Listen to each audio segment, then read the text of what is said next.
Olá, irmãos. Eu cumprimento a todos com a paz do Senhor. Eu sou grata ao Senhor pela rica oportunidade que Ele está concedendo a todos nós de, neste momento, termos esta aula do discipulado através deste vídeo. Infelizmente, não podemos nos encontrar pessoalmente em nossas salas, mas o Senhor é bom, cuida de nós, provê as nossas necessidades. E dispomos então dessa condição de, através desse vídeo, nós aprendermos, não é? As nossas aulas não serem interrompidas, para que não haja prejuízo no período de realização do nosso curso de discipulado. Amém. Eu agradeço também ao nosso pastor presidente, pastor Roberto José dos Santos, o nosso superintendente das Ediadalpes, o evangelista Iranilson, o nosso coordenador da área e primeiro vice-presidente, o pastor Edir Moraes, por todo o apoio, pela confiança que tem depositado em nós, pelo zelo que todos eles têm tido com cada um de nós que fazemos parte das escolas de discipulado como um todo. E neste momento eu convido os irmãos a fecharem seus olhos, baixem sua cabeça e vamos fazer uma oração ao Senhor. Amém? Bendito Deus, amado Pai, em nome de Jesus, o Teu Filho amado, nós Te agradecemos, Senhor, porque sabemos que as Tuas misericórdias já se renovaram sobre a vida de cada um de nós. Em nome de Jesus, Senhor, abençoa este momento em que iremos estudar a Tua Santa Palavra. Nos instrui, nos ensina, Pai, a aprender de Ti. Que cada um de nós, ó Deus, possamos aprender e apreender os Teus santos ensinamentos. Em nome de Jesus, abençoa, Pai, o nosso pastor Roberto, na direção deste rebanho, Senhor, particularmente neste momento tão difícil. Abençoa todos que o auxiliam nesta obra. Abençoa, Senhor, as escolas de discipulado como um todo. Sê conosco, Senhor. Em nome de Jesus, nós Te oramos e já Te agradecemos. Amém. Que coisa boa falar com o Senhor. Coisa maravilhosa é sabermos que temos um Pai que cuida de nós. E esse Pai simplesmente é o Deus Criador de todas as coisas, é o Deus Todo-Poderoso, que tem o mundo na palma da sua mão. E que a sua vida, que a minha vida, está sob os olhos cuidadosos, zelosos do nosso Deus e do nosso Pai. Amém? Então, irmãos, eu oriento a vocês que já estejam aí com a Bíblia de vocês, com a lição do discipulado, a lição que vocês têm, já deixa marcado aqui na página 21, que é o tema da nossa aula de hoje, o tema deste vídeo, que é chamado para ser batizado nas águas, a lição de número 10. Tenha também uma caneta, um papel, um caderno, alguma coisa para que, se necessário, você fazer alguma anotação. Fica a seu critério. A nossa lição, ela traz como texto base o que está escrito no Evangelho de Mateus, capítulo 28, versículo 19, que diz: portanto, ide, fazei discípulos de todas as nações, batizando-os em nome do Pai, do Filho e do Espírito Santo. Portanto, ide, fazei discípulos de todas as nações, batizando-os em nome do Pai, do Filho e do Espírito Santo. Evangelho de Mateus, capítulo 28, versículo 19. A introdução nos diz o seguinte: acompanhe comigo na sua lição, acompanhe. Leamos a introdução. O batismo é uma das principais ordenanças do Senhor para a sua igreja. É uma demonstração pública da nossa morte para o pecado e para o mundo, como também o reconhecimento da nossa ressurreição para Cristo Jesus. Vamos ler de novo. O batismo é uma das principais ordenanças do Senhor Jesus para a sua igreja. é uma demonstração pública de nossa morte para o pecado e para o mundo, como também o reconhecimento da nossa ressurreição para Cristo Jesus. Os 3 tópicos da lição versam sobre: o primeiro tópico, o que é necessário para que haja batismo. Nós veremos detalhadamente. O segundo tópico, o que é batismo nas águas? Nós também veremos. E o terceiro tópico, quem deve ser batizado? Cada tópico da nossa lição nós veremos detalhadamente. Mas antes eu gostaria de trazer para os irmãos algumas informações interessantes sobre o tema. Vejam bem, o cristianismo bíblico, ele não é uma religião ritualista como era o judaísmo. A essência do cristianismo bíblico consiste numa relação pessoal e vital com o Cristo vivo pelo Espírito. Daí, Jesus ter ordenado somente 2 instituições. Quais são essas instituições? O batismo em águas e a ceia do Senhor. O batismo em águas fala da nossa fé e obediência em Cristo, enquanto a ceia do Senhor fala de comunhão contínua e constante alimentação, que é subentendida no termo ceia. Então, são 2 as ordenanças deixadas por Jesus para a igreja: o batismo em águas e a ceia do Senhor. São chamadas ordenanças porque foram ordenadas por Jesus. Observe bem, irmão, que o termo é ordenança, não é sugestão. Jesus não sugeriu que aquele que o reconhece como Senhor e Salvador de sua vida tenha a opção de se batizar nas águas ou não, participar da ceia ou não. Não é uma sugestão, é ordenança. E quais são as ordenanças deixadas por Jesus para a sua igreja? Batismo em águas e a ceia do Senhor. Jesus começou o seu ministério já dando esse exemplo. Nós temos no próprio Jesus o exemplo de como deve ser a nossa vida cristã. Quando Jesus iniciou o seu ministério, ele iniciou com o batismo nas águas do Rio Jordão, através do seu ministrado pelo seu primo João Batista. E ele encerrou o seu ministério terreno com a ceia. E assim deve ser a nossa vida enquanto crentes em Jesus. A nossa vida cristã deve iniciar com a fé demonstrada no batismo e prosseguir em comunhão com Deus, participando da Santa Ceia. Ficou claro? Veja, no batismo, o crente se une, se identifica com Cristo. Na Santa Ceia, Cristo se une ao crente para renová-lo, para fortalecê-lo. No Evangelho de Lucas, capítulo 22 e versículo 15, Jesus disse: desejei muito comer convosco esta Páscoa. Irmãos, a ceia fala do grande amor de Jesus. Ele instituiu a ceia na noite em que foi traído. Mesmo sendo traído, alvo de perseguição, da maldade, da crueldade mais extrema, Jesus demonstra seu amor mais profundo ao fazer uma entrega pessoal e sem reservas à morte para nos redimir do pecado. Redimir a você, redimir a mim, redimir a cada um de nós do nosso pecado.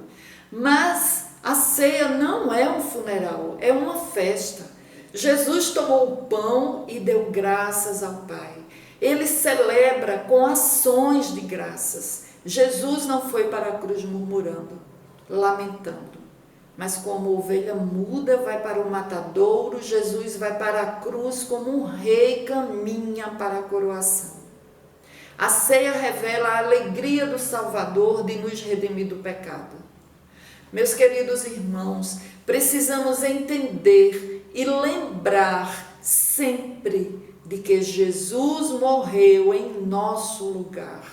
O seu corpo foi dado em favor de nós. Ele verteu o seu sangue por nós. A Bíblia diz que o castigo que era para nós caiu sobre ele. Ele morreu a nossa morte. Ele carregou no seu corpo, sobre o madeiro, os nossos pecados. Ele foi traspassado pelas nossas iniquidades. Ele foi moído pelos nossos pecados. O castigo que nos traz a paz estava sobre ele. E sobre as suas pisaduras nós fomos sarados. A ceia do Senhor é um memorial do que Cristo fez por nós. O apóstolo Paulo diz que quando celebramos a ceia, anunciamos a morte do Senhor até que ele venha. Portanto, a ceia é uma celebração de esperança também. Nós aguardamos a volta de Jesus para buscar a sua igreja. Irmãos, Jesus vai voltar. Nós participamos da ceia como um memorial do que foi feito e também como uma celebração de esperança. Os sinais são evidentes. Jesus vai voltar. O mundo está sendo preparado como um palco para a volta gloriosa de Jesus. Tenha isso em mente. Nós não podemos desvalorizar a participação da ceia do Senhor. É o culto mais solene e mais importante da igreja do Senhor. É se assentar, é ter esse privilégio de se assentar à mesa do Senhor. E só pode participar da ceia do Senhor aquele que desceu às águas batismais. Porque como se assentar à mesa do Senhor uma pessoa que não tem firmeza de fé, não tem segurança de que Jesus é o Senhor da sua vida, é o Salvador? Por isso, só pode participar da ceia do Senhor aquele que primeiro desce às águas batismais. Então, vamos ver os tópicos da lição.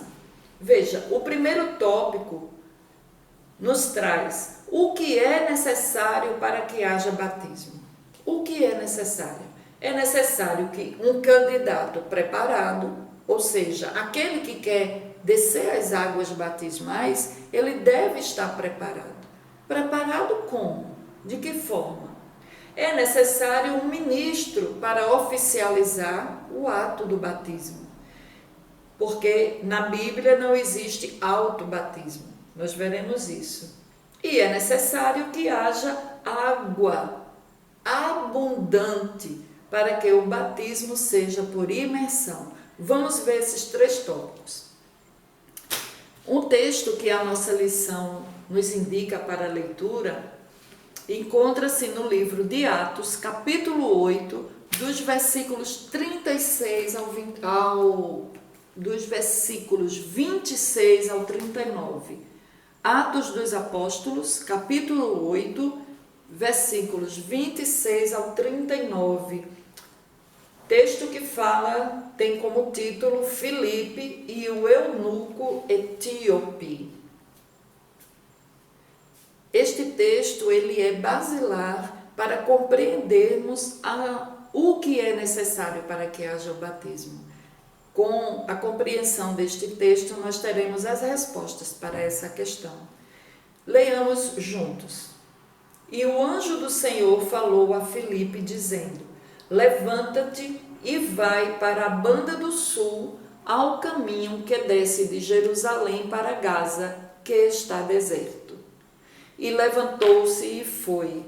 E eis que um homem etíope, eunuco, mordomo-mor de Candace, rainha dos etíopes, o qual era superintendente de todos os seus tesouros e tinha ido a Jerusalém para a adoração, regressava e, assentado no seu carro, lia o profeta Isaías. E disse o Espírito a Filipe: chega-te e ajunta-te a esse carro. E correndo Filipe, ouviu que lia o profeta Isaías e disse: entendes tu o que lês?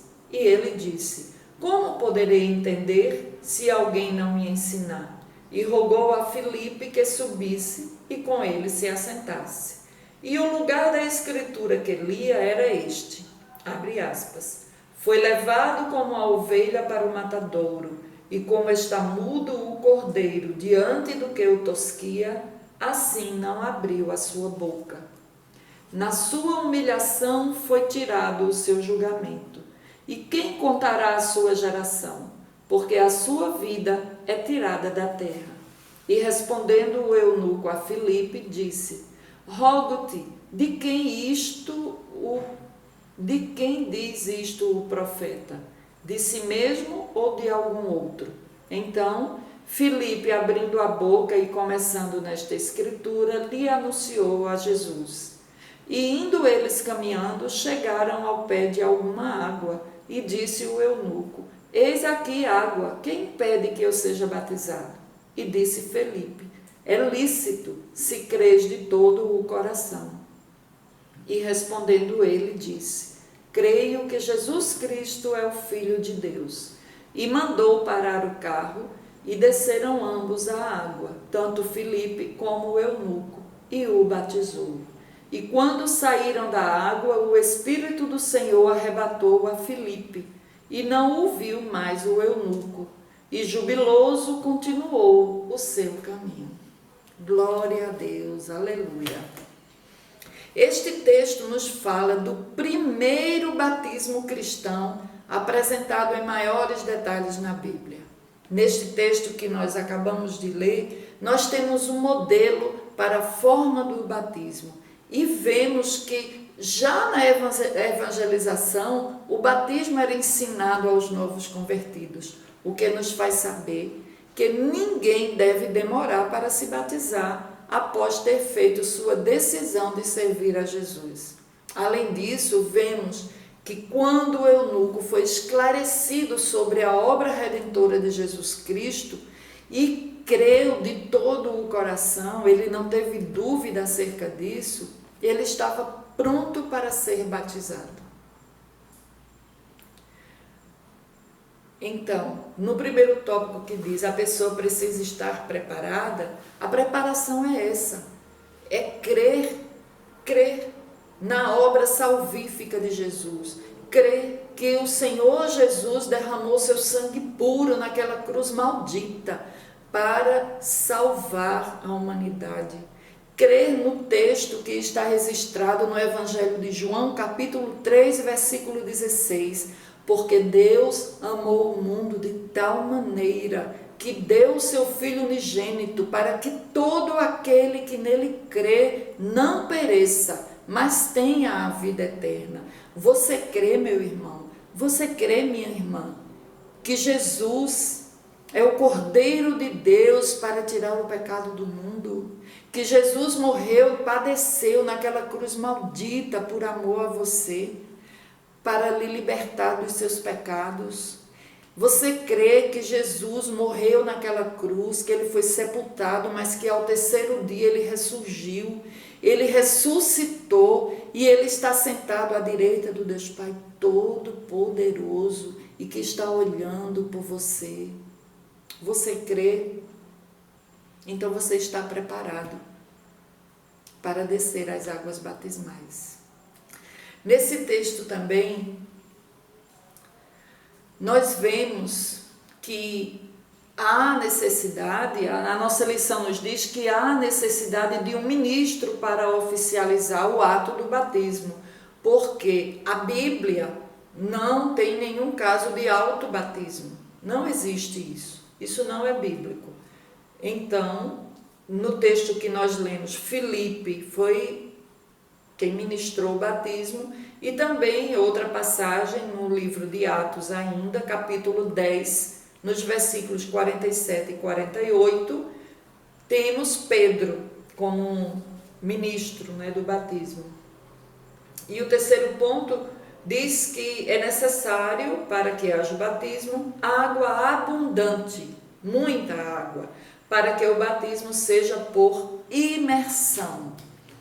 Vejam bem, a palavra batismo do grego significa imergir, mergulhar, colocar para dentro de. No curso da história, no decorrer da história, por várias razões, apareceram outras formas de batismo, como aspersão, que é pegar um pouco de água e aspergir na cabeça do candidato ao batismo, pega um pouco de água assim, que caiba na mão e asperge, joga sobre a cabeça da pessoa, e também ablução, que é literalmente banhar, não é mergulhar. A pessoa pode até ficar em pé, mas é dado um banho, é ablução. Entretanto, como o batismo é uma identificação com Cristo em sua morte e ressurreição, e é exatamente isso que acontece na imersão, então a Igreja Evangélica Assembleia de Deus em Abreu e Lima, que é uma igreja genuinamente cristã, que prega e busca viver a palavra de Deus genuína, o seu santo evangelho, a nossa igreja, a Assembleia de Deus em Abreu e Lima, não pratica outras formas de batismo que não seja por imersão.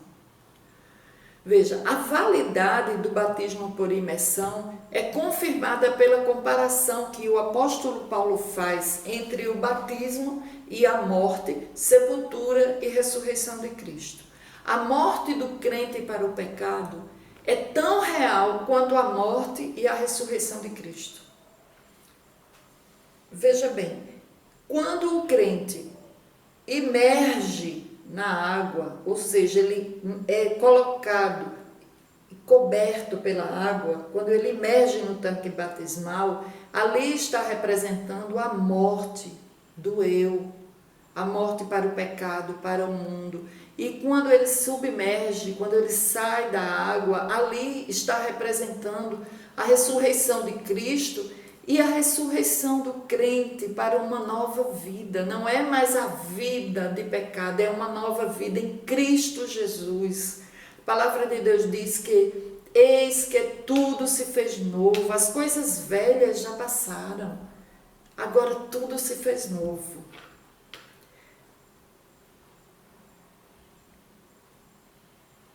Compreenderam o porquê nós, da Igreja Evangélica Assembleia de Deus em Abreu e Lima, batizamos por imersão?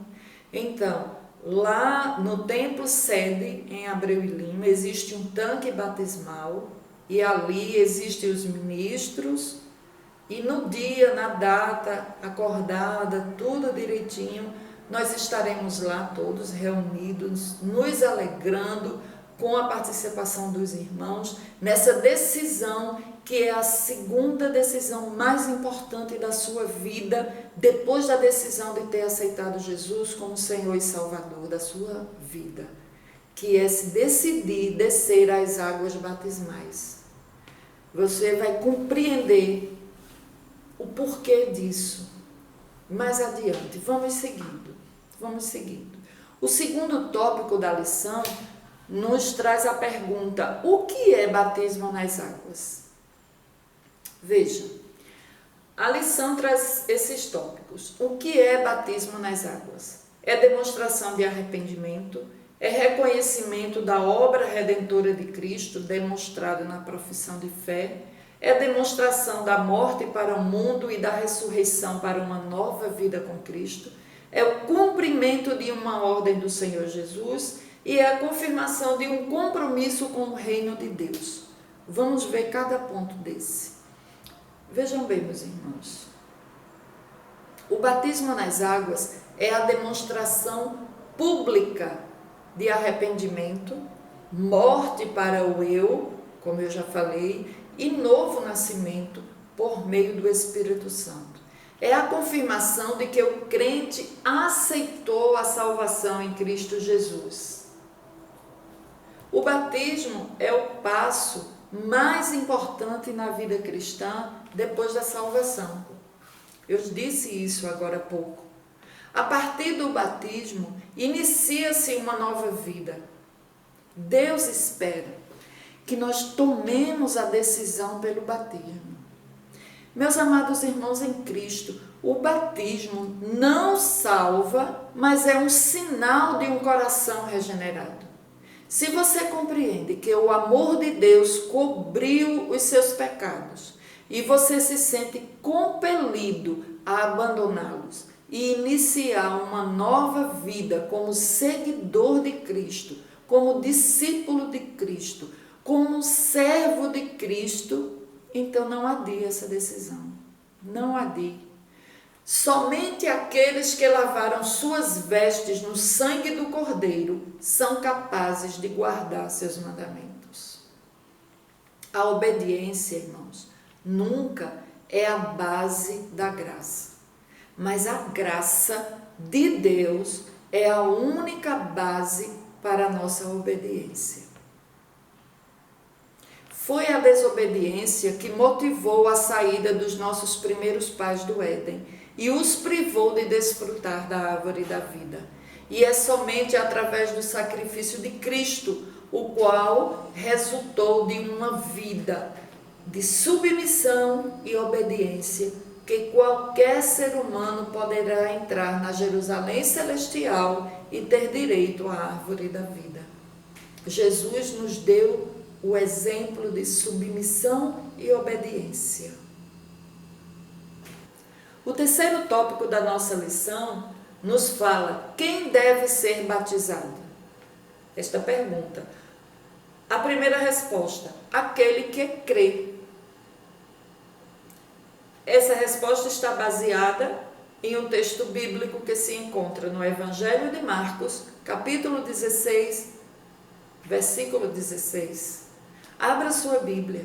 Todos esses textos bíblicos que estamos citando, que estamos lendo, abra sua Bíblia, identifique, encontre. Se você gosta de marcar a sua Bíblia, passe, sublinhe, identifique, deixe esses textos destacados na sua Bíblia. Você vai ver o quanto é bom para a tua caminhada, para o teu estudo. É bom. Então, quem deve ser batizado? Primeiro, aquele que crê. O texto em Marcos, capítulo 16, versículo 16, nos diz: quem crer e for batizado será salvo, mas quem não crer será condenado. Aí alguém pode dizer: mas aqui fala que será condenado apenas quem não crer. Não diz que se eu não me batizar, eu serei condenado. Sim, mas só é batizado quem crê. Então, se não crer, já está incluído aí o batismo. O que é inconcebível é alguém crer e não se batizar. É um contrassenso. Eu particularmente não compreendo, eu não consigo compreender alguém que passou pela lavagem regeneradora do Espírito Santo de Deus, teve uma transformação interior, crer no Senhor Jesus como Senhor e Salvador de sua vida e não se habilita a descer às águas batismais. Eu não compreendo, porque o desejo de se batizar não apenas para cumprir uma ordenança da igreja, não, mas é algo consequente da salvação. O batismo não salva, mas é algo que acompanha a salvação, é uma consequência natural. Você foi transformado pelo poder regenerador do Espírito Santo de Deus, então você quer se batizar, você quer tornar público essa sua decisão, e você quer tornar público essa mudança que você percebe que ocorreu dentro de você. Você quer tornar público isto, você quer se integrar mais, cada vez mais, na obra do Senhor, na casa do Senhor, fazer parte dos órgãos, fazer parte da igreja invisível. Você quer isto. Enfim, Quem crer e for batizado será salvo, mas quem não crer será condenado. Segundo ponto, quem deve ser batizado? Aquele que se arrependeu dos pecados. Atos, capítulo 2 e versículo 38.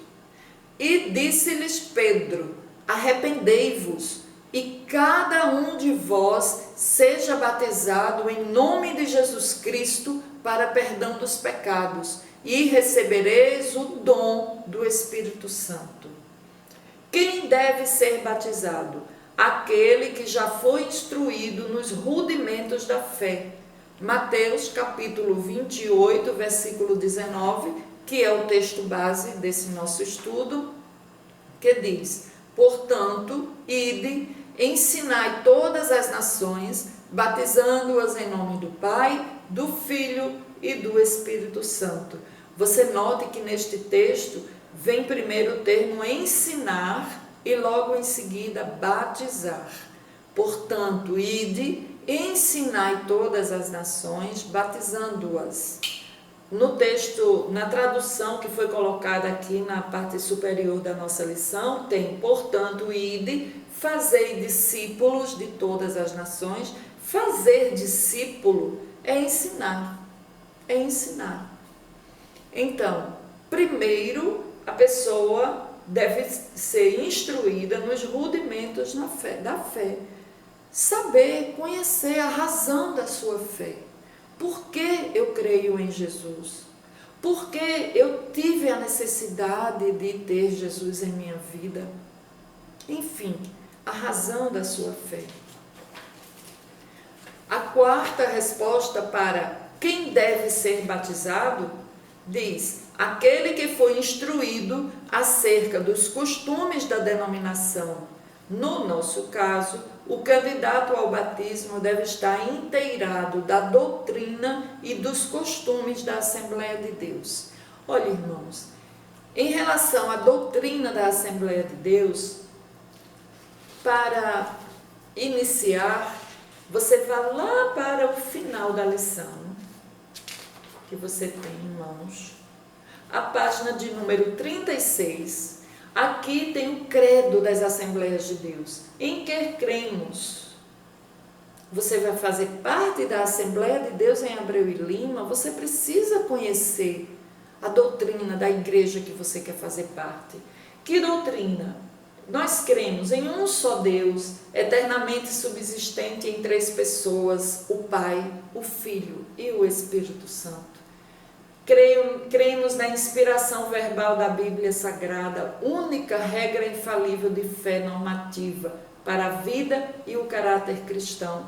Enfim, e aqui vem todos os tópicos, você leia. Aconselho você a pegar o credo da Assembleia de Deus junto com sua Bíblia, porque em cada ponto que diz em que crer, tem especificado o texto bíblico que embasa, que valida este credo. Então, tenha a sua Bíblia, tenha a sua lição e vá, aprenda, estude, veja, conheça a igreja que você fará parte.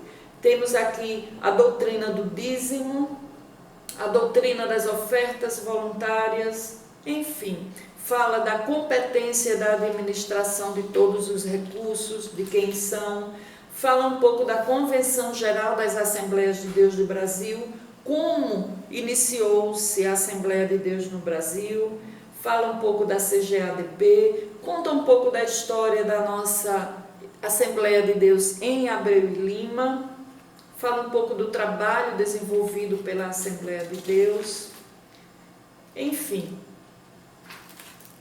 É um bom começo e você continuará aprendendo dia após dia, à medida que você participa dos cultos da sua igreja, da sua congregação.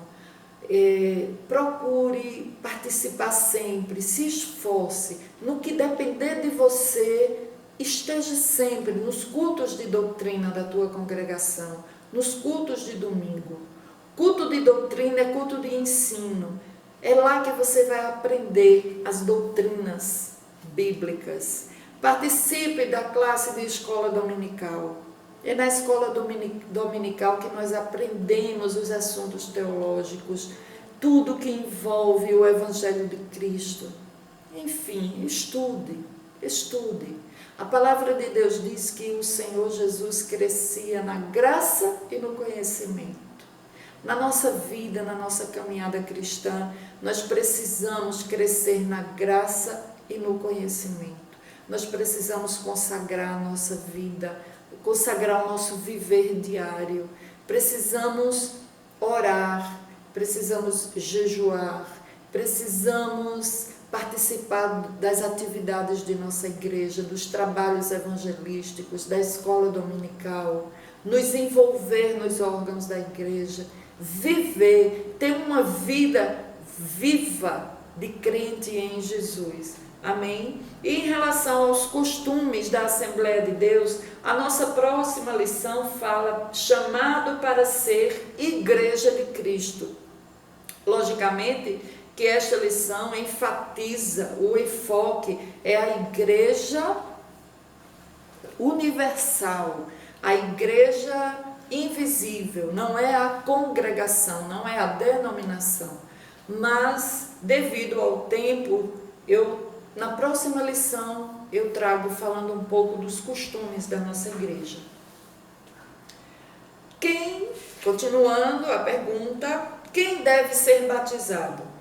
Aquele que confessa Jesus como Salvador.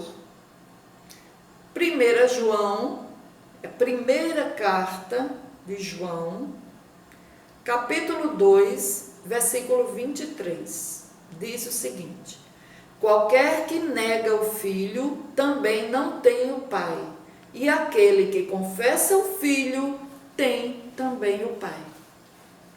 Amém? Quem deve ser batizado? Aquele que não demonstra vida dupla, com o mundo e com a igreja. Leamos Mateus capítulo 6, versículo 24. Ninguém pode servir a dois senhores, porque ou há de odiar um e amar o outro, ou se dedicará a um e desprezará o outro. Não podeis servir a Deus e a Mamon. Outro texto também embasando essa declaração de que quem deve ser batizado? Aquele que não demonstra vida dupla. Tem uma vida com o mundo, é um pé no mundo e um pé na igreja. Não. Outro texto que embasa isso é a primeira carta de João, capítulo 2, versículo 15, que diz: não ameis o mundo, nem o que o mundo há. Se alguém ama o mundo, o amor do Pai não está nele. Quem deve ser batizado? Vamos continuar as respostas. Agora é o ponto de número 7. Você está se identificando em todas essas respostas? Eu creio que sim. Aquele que não tem nenhum impedimento na vida social. Casado oficialmente, se for casado oficialmente, não apenas morando junto. Se solteiro ou viúvo, que tenha uma vida casta, pura. Pessoas conscientes de sua identidade cristã diante da igreja, na rua onde mora, na classe onde estuda, no ambiente de trabalho, alguém que tem firmeza de caráter cristão. É crente não só dentro da igreja, mas é crente dentro de casa, é crente no ambiente do trabalho. Os vizinhos sabem que ele é crente, não porque simplesmente ele diz eu sou crente, porque além de dizer, ele se comporta de forma que o identifica desta forma. As pessoas identificam nele algo diferente. Ele é crente, ele é diferente.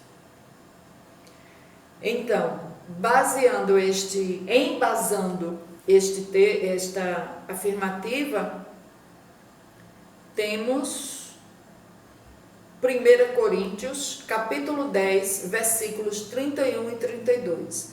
Portanto, quer comais, quer bebais, ou façais outra qualquer coisa, fazei tudo para a glória de Deus.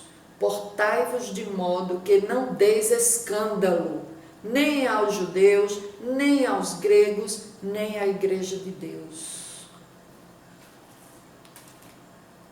E neste momento eu convido meus amados irmãos a fazer uma reflexão junto comigo. Irmãos, vejam bem. O batismo é um ato de obediência e submissão ao senhorio de Cristo e é um testemunho público da fé cristã. E além de ser um testemunho público da nossa fé em Jesus, o batismo em águas, a nossa decisão de descermos as águas batismais, fala algo. Na verdade, é um meio através do qual nós externamos que tipo de fé nós temos depositado em Jesus Cristo. Ao morrer na cruz, o Senhor Jesus não morreu porque mereceu morrer. Não. Pelo contrário, como justo e inocente, Ele substituiu a mim e a você. Ele nos substituiu, sofrendo o que nós deveríamos sofrer, a fim de que nós recebêssemos a salvação de Deus. Quando Deus olha para nós, das duas, uma. Ou Ele nos vê sozinhos em nossos pecados, ou nos vê através de Jesus Cristo, que já pagou por nossos pecados. O batismo é o nosso testemunho de identificação com Cristo. Ele revela não apenas que eu tenho fé. Quando eu me decidi pelo batismo em águas, essa minha atitude não revelou apenas que eu tinha fé, mas que tipo de fé eu tinha em Jesus Cristo. Leve isso em conta. Reflita sobre isto. Reflita. Veja o que as Escrituras dizem no livro de Romanos, capítulo 6, apenas 2 versículos, 3 e 4. É a carta que o apóstolo Paulo escreveu à igreja de Roma, carta aos Romanos, capítulo 6, versículos 3 e 4. Diz o seguinte: ou não sabeis que todos quantos fomos batizados em Jesus Cristo, fomos batizados na sua morte, de sorte que fomos sepultados com ele pelo batismo na morte, para que, como Cristo ressuscitou dos mortos pela glória do Pai, assim andemos nós também em novidade de vida. Medite nessas palavras e tome sua decisão de se batizar nas águas. Nós estaremos todos juntos enquanto Igreja do Senhor, nos alegrando com sua decisão, e o nome do Senhor será glorificado em sua vida. Irmãos, eu trouxe um texto nesse livro que eu estou lendo, Vencendo o Mundo, um texto que fala sobre a necessidade de nós nos afastarmos do mundo. Como crentes, nós não podemos amar o mundo. Nós lemos textos sobre isso, nós vimos isso claramente. Crentes em Jesus, nós agora pertencemos a outro reino, pertencemos ao reino de Deus. A palavra de Deus nos diz também, na carta que Paulo escreveu aos Romanos, capítulo 12, versículo 2, e não vos conformeis com este mundo, mas transformai-vos pela renovação do vosso entendimento, para que experimenteis qual seja a boa, agradável e perfeita vontade de Deus. Não podemos ter uma vida medíocre, com um pé no mundo e um pé na igreja, com um comportamento na igreja e um comportamento enquanto estudante na universidade, na escola, enquanto no trabalho. Às vezes a gente ouve se falar coisas até como piada. Ah, é o crente agente secreto, que ninguém sabia que ele era crente. Que testemunho é esse? Que convicção de fé é esta? Irmãos, devemos procurar servir ao Senhor integralmente. O Senhor Jesus, Ele se entregou integralmente. E Ele espera isso de nós. Enfim, como eu falei, este livro traz algo sobre a santidade. A santidade estende-se a cada parte de nossa pessoa, enche nosso ser, permeia toda a nossa vida, influencia tudo que somos, tudo que fazemos, tudo que pensamos, tudo que falamos, tudo que planejamos, pequeno ou grande, exterior ou interior, negativo ou positivo, nosso amar, nosso odiar, nosso entristecer, nosso alegrar, nossas recreações, nossos negócios, nossos estudos, nossas amizades, nossos relacionamentos, nosso silêncio, nossa linguagem, nossa leitura, nossos escritos, nosso sair, nosso chegar, todo o nosso ser, em cada movimento do espírito, da alma e do corpo. É uma entrega total, absoluta. Eis que tudo se fez novo. As coisas velhas já passaram. Amém. E eu digo aos irmãos que vai ser uma alegria muito grande poder estar com vocês ao concluirmos esse curso do discipulado, onde vocês farão suas profissões de fé na congregação, polo, na BR, será feita a profissão de fé, onde você declarará para a igreja a razão da sua fé, por que você quer descer as águas batismais. E ali naquela data marcada pelo nosso pastor, no batismo em águas, ali na sede em Abreu e Lima, nós estaremos juntos, nos alegrando enquanto Igreja do Senhor, com essa grande vitória. E o nome do Senhor será glorificado na sua vida, na vida da sua família. Amém. Eu agradeço a atenção de todos e até a próxima, se o Senhor assim nos permitir. Oremos. Bendito Deus, amado Pai, em nome de Jesus, eu te agradeço, Senhor, por esses momentos, ó Pai, em que estivemos juntos aqui, estudando a Tua Santa Palavra. Ó Deus amado, eu te agradeço e rogo a Ti, Senhor, que o que foi ministrado neste vídeo, a Tua Santa Palavra que foi lida, que foi estudada, faça morada em nossos corações, em nossas mentes, ó Deus, e que sirva, Senhor, para o aprofundamento do nosso relacionamento contigo, ó Pai. Em nome de Jesus, abençoa cada um de nós, abençoa todas as escolas de discipulado, Senhor. Abençoa-nos, ó Pai, com Tuas mãos benditas. Cuida de nós, em nome de Jesus. Amém. Até a próxima, se o Senhor assim nos permitir.